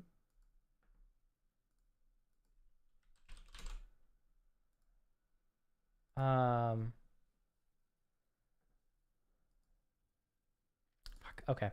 We'll solve this next time. All right. Anyways, hey, thanks for hanging out. Appreciate the conversation.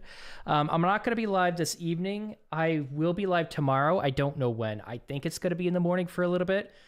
We'll work on the course, but I got lunch with the mom tomorrow afternoon, like at 11. And then I have to prepare. I have I'm doing like a job hunting course for Coding Boot Camp on Friday. And I kind of revised my course a little bit. And so I have to like go through and just clean it up. So we'll see. But I will try to. We rated him quite a bit. We only have like 6 people. Or 4 people. I usually don't raid with just like less than 5 people. Because it's kind of just like an alert that pops up and it doesn't really give streamers much. But usually when we have about 10 people, I'll raid people. That's kind of what we've been doing. But yeah, Ryan Art is really good at a lot of the what would you call it? It's clip art. It's a special type of art for a certain type of game. It's boxy art. What do you call it? Pixel art. Thank you, non-codes. Yeah, he does a lot of cool pixel art. He's building the game. Definitely check him out. All right, guys. I'll see you guys tomorrow. Have a good one. Good luck in all of your projects and happy coding. Take care.